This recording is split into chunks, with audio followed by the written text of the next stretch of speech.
Okay, I'm happy to be here and talking about this topic, and let's get started.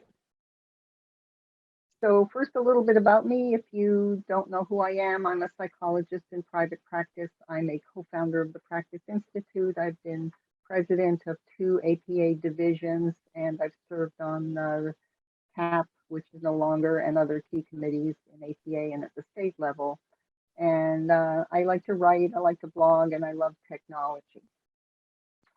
So as for CE purposes, I need to tell you that I am co-founder of the Practice Institute, which collects fees for business consultation and training. This webinar is being recorded, and so when we do Q&A, the questions that you type into the chat box will not be recorded. But if you speak with the presenter, me or with Rod, your voice will be part of the recording, and that you're giving your implicit permission for us to do that. However, if you later change your mind and you want your voice recording removed, just contact support at the Practice Institute and we can splice you out. So we do encourage, participation and questions. For this webinar is free, but you may want to purchase CE if you need 1 CE credit. We will be collecting a $15 admin fee. There is no obligation for that on your part. And after this webinar, shortly after, you will get a link to the CE evaluation form. So you can choose to get CE or not. In order to verify your attendance for the entire hour, we can't you're doing, but we do need to kind of verify that you were paying attention at least at the beginning and near the end. So I'm going to give you 2 secret words during this webinar. The first one shortly, and when you go, if you want CE and you want to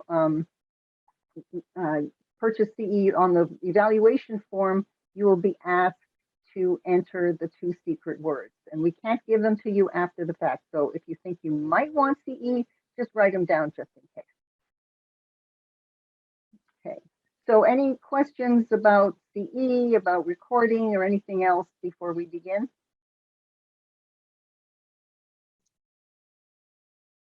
All right, well, let's go. So I'm going to start with a question. Now sometimes we do a poll, but today you're just going to rate yourself. How would you rate your overall clinical skills compared to your peers as a percentile? Would you say it's in the 90 to 99th percentile, 75 to 90th percentile, 50 to 74th percentile, etc.? So just look at the numbers and mentally choose A, B, C, D, or E where you fit.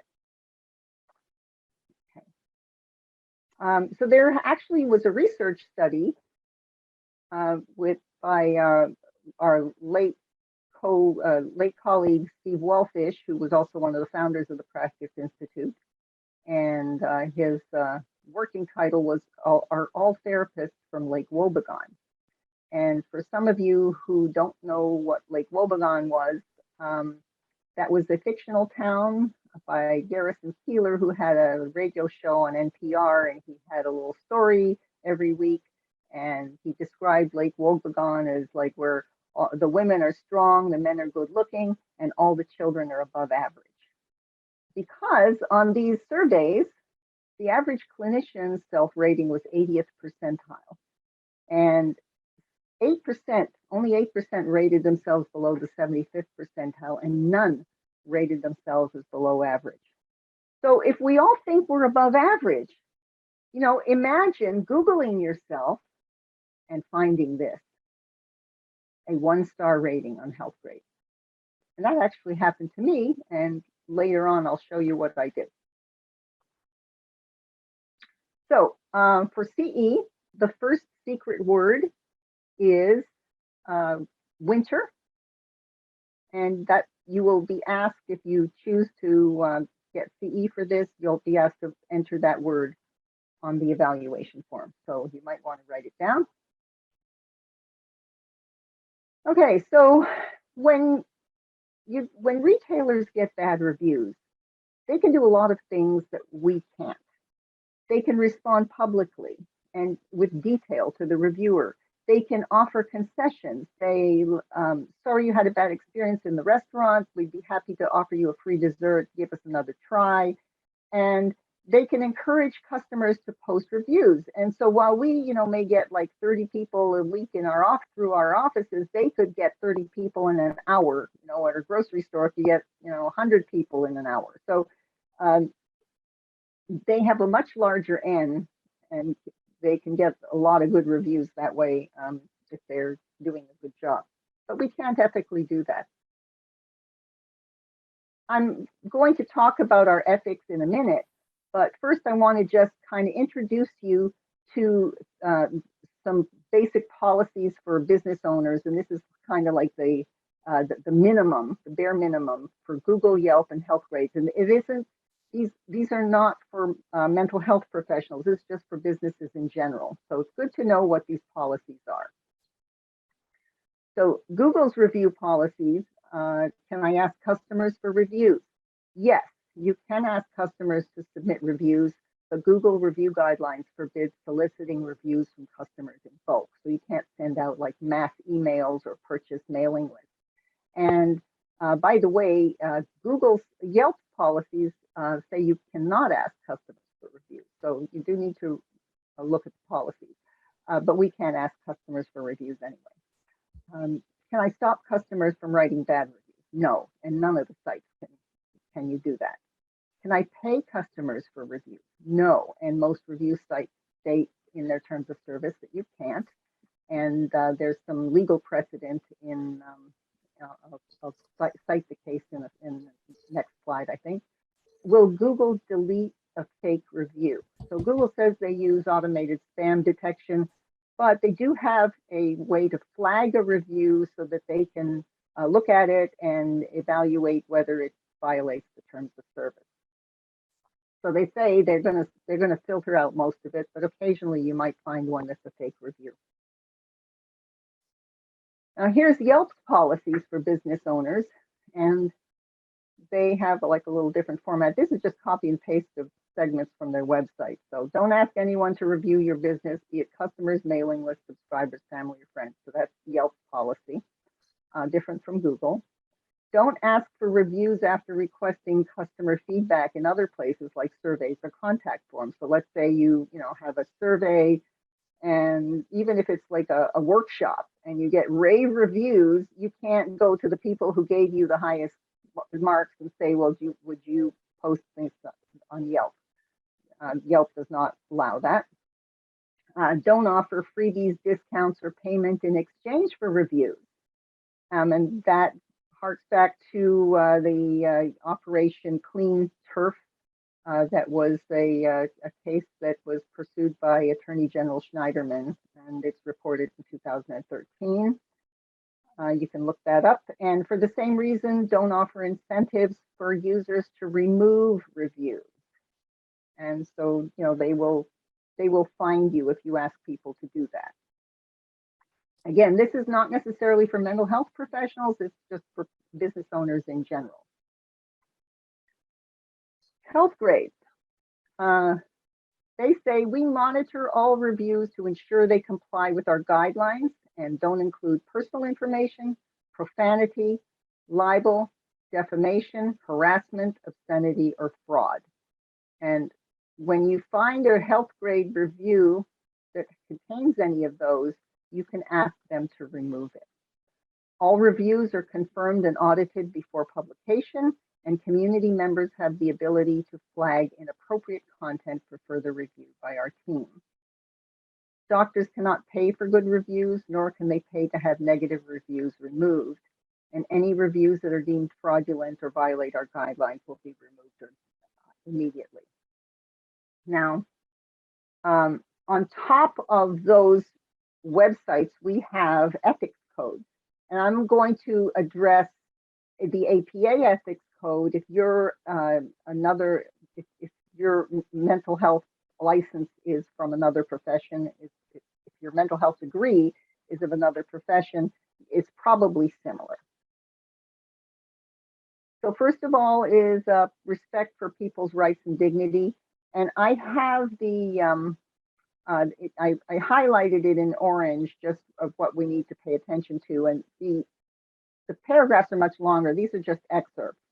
But the rights of individuals to privacy, confidentiality, and self-determination. So, if somebody posts a review, we can't really say, I know who you are, because of their right to privacy.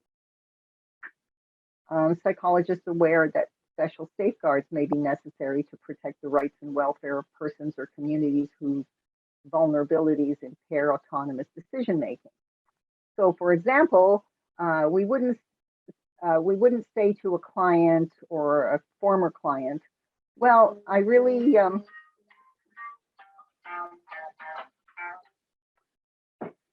we wouldn't say to a client or a former client, I really appreciate if you could do a review. You're under no obligation. You don't have to, but I'd really appreciate it. That person may feel like, since you once worked with them, that they owe you something, or they should please you. They don't want to upset you. So again, we don't want to be in a power differential when we're asking people about posting reviews. Oops. Maintaining confidentiality. Again, that's pretty obvious to all of us. We all have a duty to maintain confidentiality, and I think that's kind of baked into our DNA. Testimonials. Now, this one is interesting because they state psychologists do not solicit testimonials from current therapy clients, patients, or other persons who, because of their particular circumstance, are vulnerable to undue influence. So they don't mention past clients, but as you know, sometimes past clients become future clients. And so there's still that power differential. They are prone to undue influence. So I like to say, don't solicit testimonials to from anyone that you have worked with currently or in the past. So as you can see, ethics limit our ability to respond to reviews. We can't publicly acknowledge that the person is a client, and we can't dispute their claim or apologize, and we cannot thank people publicly for positive comments either. So before we talk about what we can do, let's look at some research about what people are complaining about, because some of it may be counterintuitive. So this study from ProPublica 2015 analyzed over 1.7 million Yelp reviews of medical and other professionals. And on the whole, they found that reviews were more positive than negative. But when they were negative, they tended to focus on things like rudeness, indifference, customer service, other interpersonal behavior, not necessarily on the treatment that people got. And a few years later, another Yelp study, and they found that patient reviews of doctors are much more polarized than those of hotels and restaurants. That means we're more likely to get a 1-star or a 5-star review than a 3-star review. And doctors are almost twice as likely to get negative reviews. So if you get a negative review, you're in good company. But again, the complaints had to do with stuff that was not related to the medical procedures they had. It was the customer service. It was wait times, rudeness, billing, difficulty making appointments, things like that.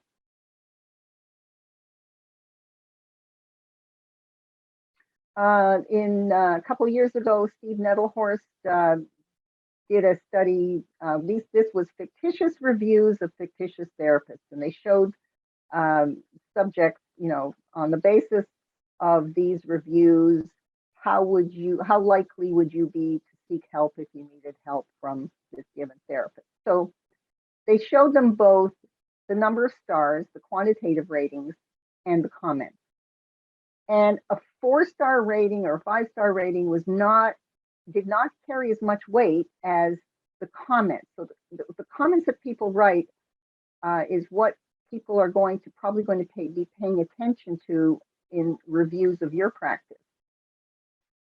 And the comments about negative experiences were more influential in determining whether people said I would see or I would not see that therapist on these basic dimensions. The experiences that they had and how they were treated were more important in those decisions than the negative outcome. So, for example, some reviewer might say, well, she was okay, but it didn't really help much. That would not dissuade somebody from saying I wouldn't see that therapist, because when somebody else has a negative outcome, that doesn't necessarily mean I'm going to have a negative outcome. But if somebody was treated rudely, chances are I can expect that. So there's that. And if you want to find your ratings, you can visit these main rating sites and or search for your name on Google. And again, so you Google yourself and you find this 1-star health grades rating. So what are you going to do? Well, sometimes a bad rating can be removed. But first, I want to have a little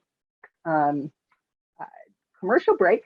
We just want to tell you quickly about boot camp, private practice boot camp. It's going to be at the end of March, so we have a while.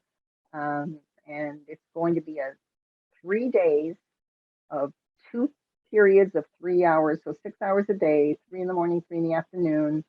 And we're going to have interactive exercises, a real deep dive into private practice. So you can learn about that at the Practice Institute under the events tab. So anyway, let's get back to the bad ratings. First, get inaccurate information removed from the rating site. So things like your staff was rude, but you don't have, and you don't have any employees. They say your staff was rude, or you didn't clean your stethoscope. Well, if you don't use a stethoscope, that doesn't really make any difference. It's not accurate. You didn't let them get a word in edgewise, and you slept through the whole session, which I hope you don't. But there was a local psychiatrist in my town who did. His reputation was that he fell asleep during the session. This was before Yelp, so. Pauline, yes, you got a question in the chat about the 4 places for ratings. Let's go back. These are just a few. So health grades, Yelp, vitals, and wellness. And there are other rating sites. You can just say rating sites for therapists or something like that, and you can find them. Google also has its own rating. I hope that answers your question. Okay, let's go back. So anything that violates the site's terms of service, if it's factually inaccurate, any inflammatory comments, racist, sexist, and other prejudicial content, check the terms and conditions at each site. Now, you can get that stuff removed if people call you racist or homophobe or whatever. But if they do call you that, maybe what if that's true? You want to reflect on whether you give off those vibes, and it would be good if you get more than one of those, or even if you just get one such comment, such criticism, that you get some consultation around that, because if one person's complaining about it, there may be others who are thinking about it. But you can still get it removed if they call you names. And so how do you contact the rating site? You look for a link or web form, or they have like flag this review, and they will have somebody, a human, look at it. You can mention that you have a possible violation of terms of service, and then cite what terms of service you are referring to. Don't threaten legal action or any other kind of action. Get this removed, or I'll have my attorneys contact you, because that's not going to motivate them. And with all these, whenever you have a complaint, it's always good to wait at least 2 hours before sending, or 2 hours before going into the pool. So, here's some examples on health grades that they say that is against their rules: hateful or vulgar language, comments not related to the health experience or quality of care received. So for example, somebody says, well, I don't like that doctor because they are a Republican or a Democrat. You know, they're a different political party. That has nothing to do with the quality of care that you received, unless that physician actually tried to, you know, convert you or something. And any illegal, controversial or objectionable activities. So they're making, you know, offers or things that are illegal. Here's some more posting restrictions. And I want you to pay attention to what's written in orange, because they have all these rules, but it has to do with, you know, what the health grades editorial team deems inappropriate. So they don't have like hard and fast rules. They say, we'll look at it. And, you know, if it's discriminatory, if it ridicules, disparages, you can go through this, mentions another patient or potential patient by name, content that is deemed off topic and unproductive, inappropriate by health grades in its sole discretion. Content that is deemed obscene or graphic by health grades in its sole discretion. So that means that you have some latitude with health grades if you convince them that these terms, that the comment is implying a violation of terms of service, even if it doesn't come out right out and say it. So apparently, you know, they are maybe a little bit more flexible than some of the other rating sites. This is my note to health grades in September 2013. So they've come a long way, but this was before they had a form to fill out. I just contacted their customer service. I recently Googled my name, and on the first page of results, the 1-star rating on health grades popped up. Please investigate whether this was one of my patients. As a psychologist, I am ethically constrained from responding. However, I do not think it was a patient who provided the ratings, because the total wait time of 30 to 45 minutes doesn't make sense. Patients are always seen within 5 minutes of their scheduled time, and spends appropriate time, which I was rated low on, doesn't make sense, because all appointments are 50 to 60 minutes. Also, I always make room for urgent appointments on the same day. And notice I'm just sticking to the fact. This review is inaccurate. Please remove the review and my practice from health grades. I look forward to your reply. So a few weeks later, I got a reply. Thank you for contacting health grades. Our patient experience survey investigation has been completed. Health grades has reviewed all your patient experience surveys, which was 1. And in accordance with our business criteria, we will remove them. It will take 2 business days for our website to reflect the change. So I got the review removed. They did not remove my profile, and you cannot get your profile removed. It just is empty because it has publicly available information, but I'll get to that in a minute. So, okay. So there's more than 4, but that was just a few. So what about negative reviews that are within the terms of service? And you cannot you can't get negative reviews removed if they comply with the terms of service. But you can respond, and I said we cannot like respond personally to people or out them as a client. However, you can make a general statement to a negative review, such as, in my work, I strive to maintain authentic communication and will gladly discuss any concerns over the phone with clients and non-clients. Please feel free to call my office. So, I mean, somebody who wants to post a negative review may or may not call you to discuss it. They're angry, and it's so much easier to post a negative review than to file a complaint with the licensing board. Just, 5 minutes you can have it posted. So if somebody posts something that is a negative review, there have been documented cases, which I've gone to. This is often an hour and a half or a 2-hour presentation, and I go into some of those cases. First of all, the ethical risks, because somebody posts a negative review and you sue them and it becomes public. In any case, those lawsuits have not been successful, and they can be, negative publicity for you.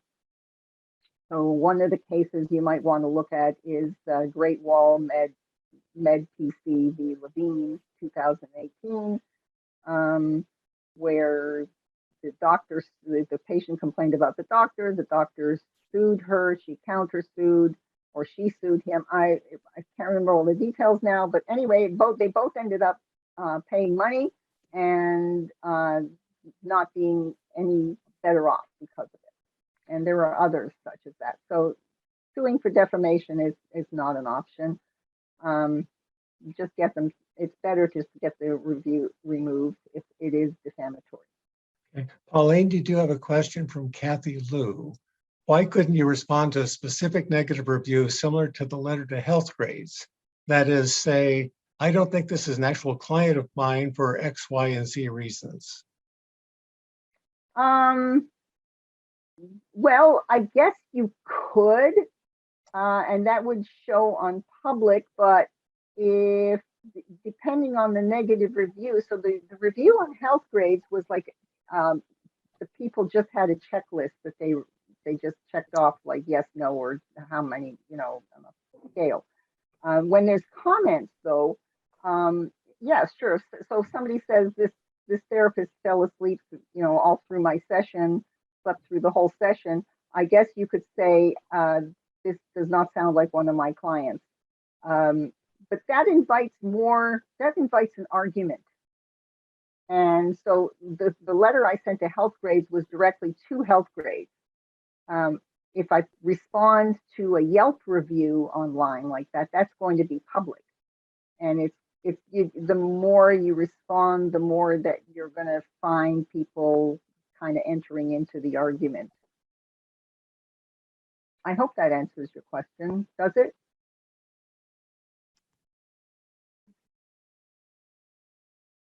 She said, yes, thank you. Okay. A few minutes ago, I mentioned that you can't get your profile removed because there is publicly available information about you online. And you've probably seen, if you ever Google somebody or Google yourself, these data aggregators like Spokio or Zabasearch, they scrape information from public records and criminal databases, and they repackage it, and they sometimes will sell it at deeper levels. And the data collected includes things like your name, address, and phone numbers, current and past, any public transactions such as real estate, marriages, divorces, births, deaths, liens, bankruptcies, and voter records. That's all public information, and they will collect it. And so what that means is that they don't check to see if the information is current. So even if the information is outdated, and I've talked to mental health professionals who say that they have like their old addresses posted on Zabasearch, and they want Zabasearch to like take everything off. It's not going to help. Just correct your address, because they'll recycle the same old address. So you can change your own profiles on those places, and many of those places. But they don't have to change it. They're not all legally obligated to make corrections. You can't get as I said, you can't get your public data removed altogether. There was a case, again, this is an interesting case you might want to look at, Spokio v Robbins, where Robbins sued Spokio for inaccurate information that was not even negative information. I think they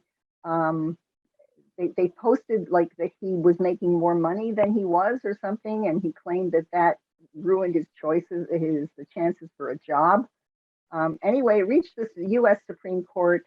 They stated that, they refused to look at it and remanded it back to the lower court. But it was an interesting case. But what it means is that, there is, and there's lots of information about you that's probably inaccurate. And if you don't correct it, nobody else is going to. Okay, so now let's talk about what you can do about all of this. So I have 8 strategies here. I'm going to go through them quickly. We do go, into deeper dives. We will, like during boot camp and some of the other trainings we do, but this is, I just want you to be aware of these. So the first is take charge of your profile on the rating site. So if you have a Twitter account or LinkedIn account, fill in all the fields describing your practice.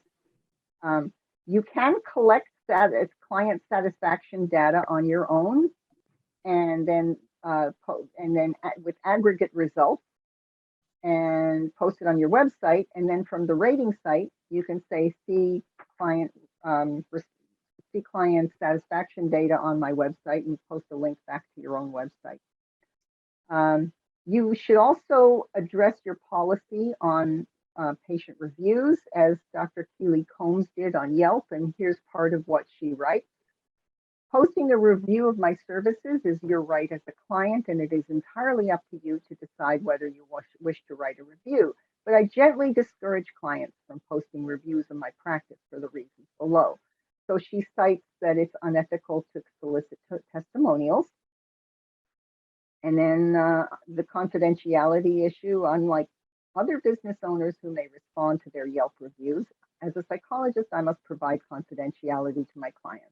This means I'm restricted from responding in any way that acknowledges whether someone has been in my care.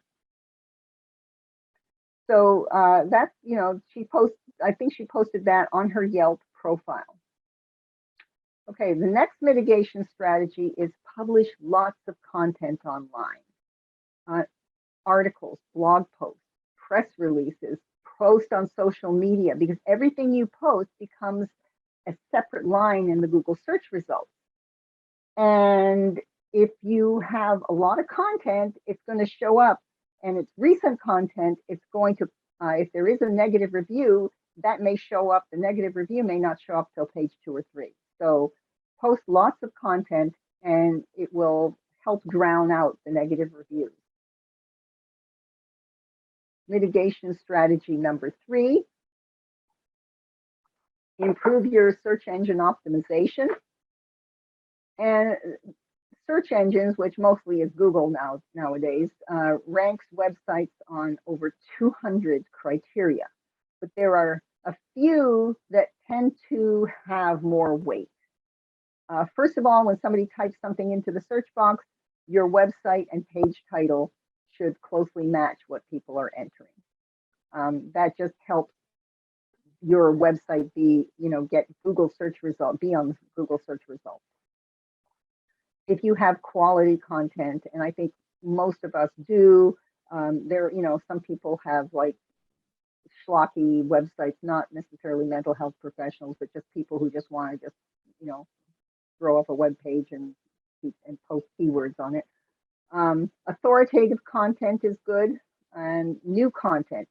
Google loves new content. Google loves videos also. Actually, they own, they own YouTube, but they own Blogger. And then incoming links, especially from high-ranking sites. So, for example, let's say you're interviewed by a local news outlet, and they quote you on their webpage, and then they have a link back to your page. On the national scene, that may not make that much difference, but someone who's looking for a mental health professional in their local community, that link from that news site is a higher ranking site than, like, probably your site, because they have more traffic. So here are several ways you can build links to your website, both online and offline. And if you want to take a screenshot of this, that would be good. But you know, anything that you post or any handout that you write or on your business card, as many places you can link to your website. Now, a link from your business card to your website is not going to show up on Google necessarily, but it's just a good idea to have as many links as possible to your website. Now, when you do post a link, use contextual links. And this is, you know, this is important, and I'll explain why in a minute. But let's say you have a blog post and you write, for more information about treatment for anxiety, visit my website. So you wrote something about anxiety, and you see the word website is underlined. Now that's going to get you to your website, obviously, because in that link is embedded your website URL. But instead of making the word website link embedded in the word website, why not make the link embedded in treatment for anxiety? Because that means that the word anxiety then becomes associated with your website. Now, it's not going to like zoom you to the top of the Google search results just based on that one thing, but you just want that kind of extra Google juice that whenever you're posting a link, see if you can use keywords that you want to be associated with. And then when somebody looks for treatment for anxiety in your local market, they are more likely to see you above other people, before other people on the Google search results.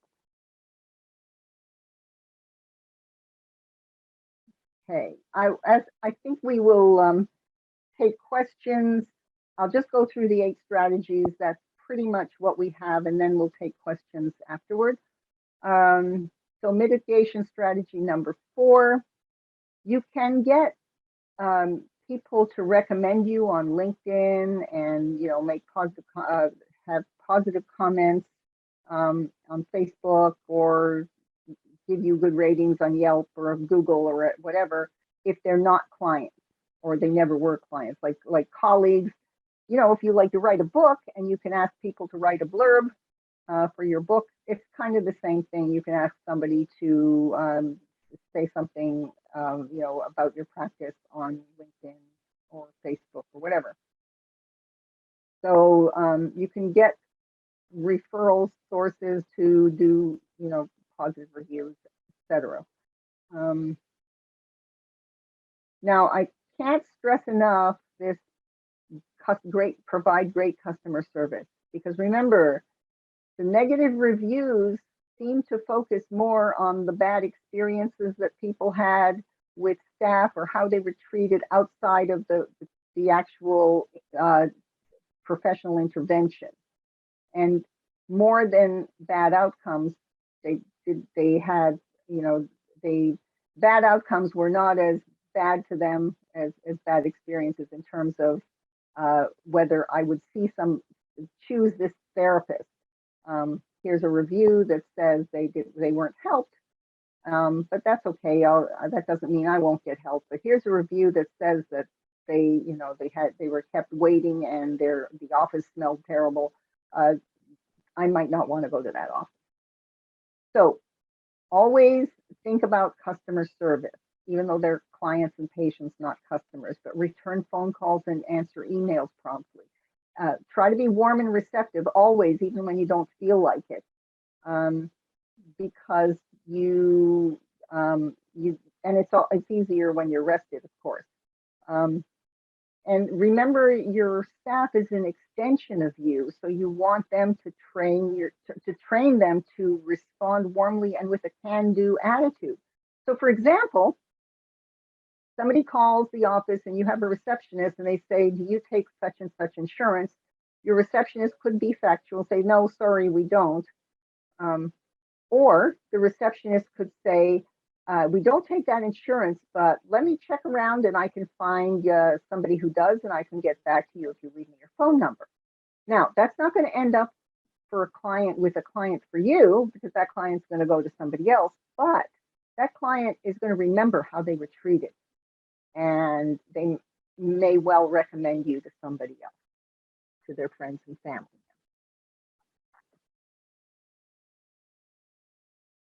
Mitigation strategy number 6, get known in your local community, give presentations to community groups, keep in touch with referral sources, volunteer. This is where you're going to get your referrals. Nobody's going to just, call you for an appointment because of a tweet. So let's say, you get they see a 1-star rating on health grades online, but their cousin saw you and they really had a good experience with you, or their physician or attorney recommended you. And they're going to look at the 1-star rating, and they're going to look at the personal recommendation from somebody they know and trust. In all likelihood, they're going to contact you for an appointment, because that they're going to dismiss that 1-star rating based on what they know from other people in your local community. So do work on that.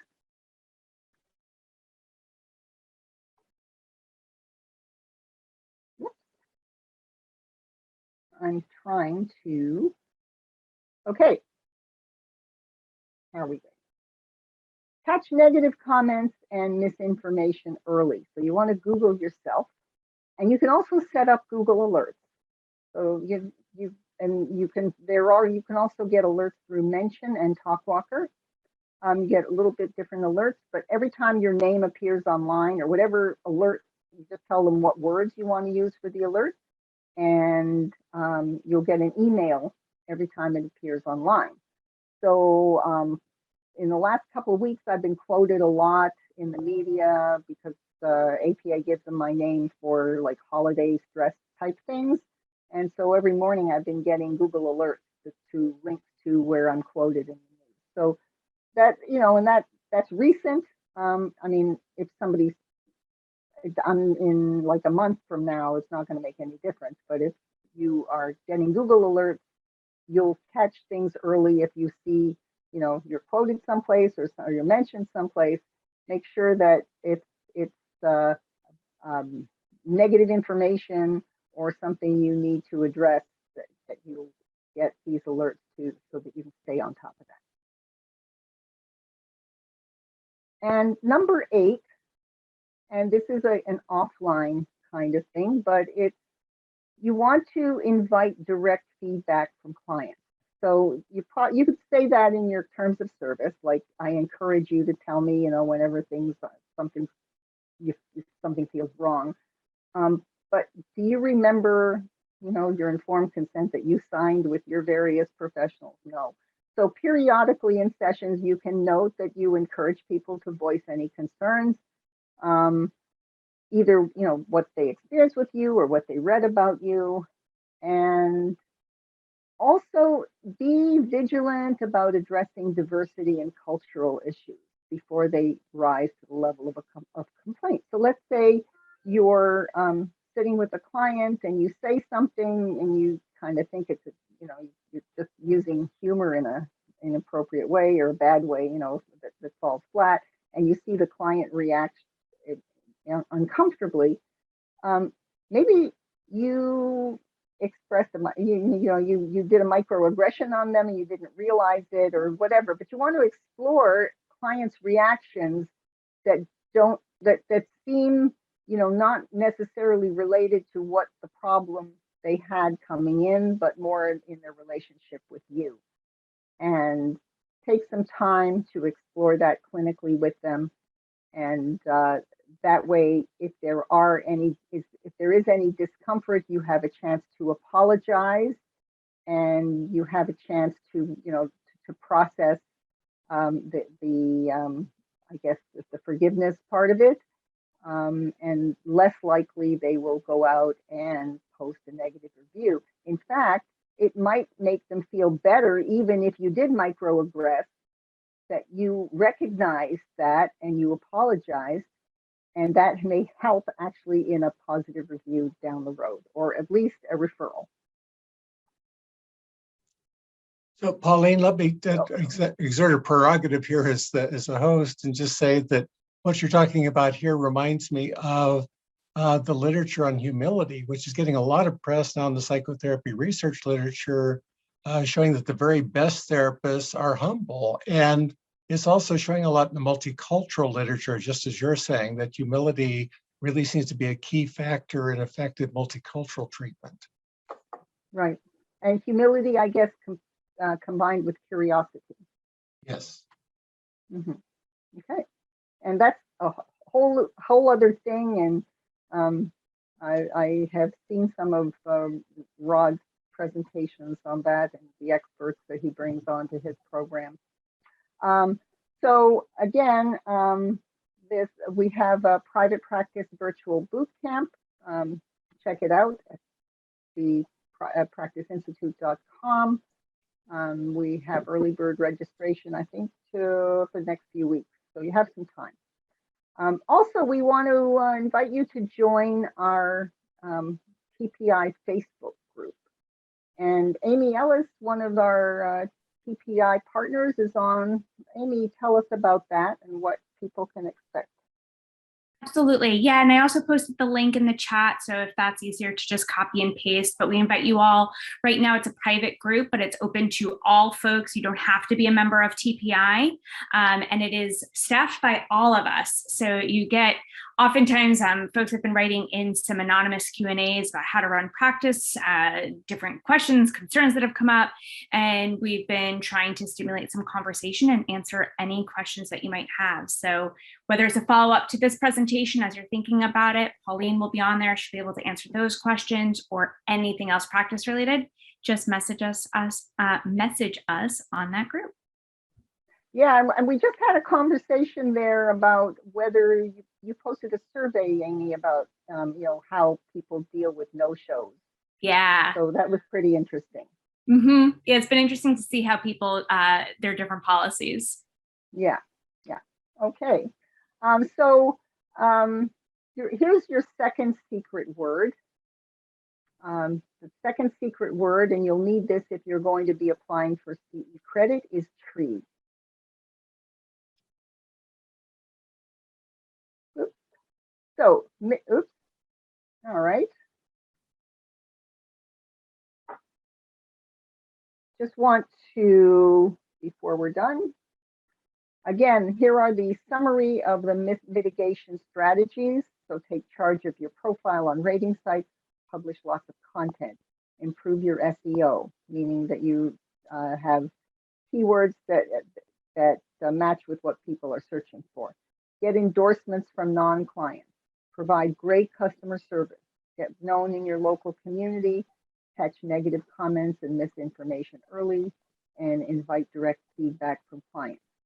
So as you can see, your online and your offline reputation affect one another, and you need to pay attention to both. So the goal is not just to get bad comments removed and buried, but just recognize that your reputation follows you everywhere, and it's people who see you in the community may post something about you online, or people who learn about you online may want to meet you in the community. So pay attention to both your offline and online. And then when you do get a 1-star health grade, a 1-star rating on a website, you will still have more good search results than bad ones. And in this particular case, the person, might not have to do too much work to get the 1-star health grade rating pushed down into page 2 or 3 with some fresh authoritative content. So we're close to the end. And if you have any questions, any comments, I'll be happy to try to answer them. While we're waiting, and this kind of plays to my own interest, I suppose, but I think it maps to your work. What do you think of using routine outcome monitoring with clients? So getting routine data, whether it's the PCOM system or Michael Lambert's OQ45 or some measure like that, as a way to kind of keep your finger on the pulse of how things are going. that's a great idea. And I think there's, you know, people seem maybe resistant to it because maybe we don't want the negative, we don't want to invite negative reviews. Mhm. So like, it's the same as if like, if I don't stand on the scale, I haven't gained weight. But that is a good idea to, as I noted earlier, you know, you can maybe post aggregate quantitative results if Yeah. that on your website to Yeah. show that. Mhm. As a matter of fact, our colleague Tony Rumanier does that. I'm going to put a link to it. He's in private practice, and he routinely aggregates his client data to show the world. And my sense is, by asking the clients how they're experiencing their work, he actually has the effect of increasing their satisfaction. Yeah, that's a, you know, that's great. I'm glad you put the link in the chat. Is there any way we can save the chat or? Yeah. Yes, we people can. would- Yeah. Okay. Okay. Well, Oh, here's we got post therapy impressions might change with time. It's like a healing lesion that hurts less as time goes on and recovery continues. meaning that they heal. So if you have a bad post-therapy impression, it heals with Yeah. time, or a good, it kind of Patricia, regression to the mean. Patricia, would you like to unmute and say more about that? Sure. Thank you so much. I love this presentation. I really think that post-therapy evaluation might be a good thing, but we also need to recognize that, you know, what goes on in therapy is not always easy, and in general probably isn't. And that as we get further away, we sometimes a different perspective about what happened, or that can be part of the process. And so, you know, I think that's a caveat that we would need to consider when we integrate instruments and or qualitative assessment of how things went. I also come to this from a healthcare background. So when I talk about lesions and healing and keloids and scars, I think there's a psychological, you know, component to those concepts as well. And I think this is one of them.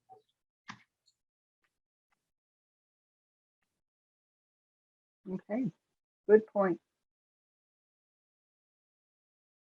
Well, this will be, we recorded this webinar, and each and every one of you will get a link to the recording. So we will also later be offering it as a home study course. So if you found it useful, please recommend it to colleagues. So thank you for your time.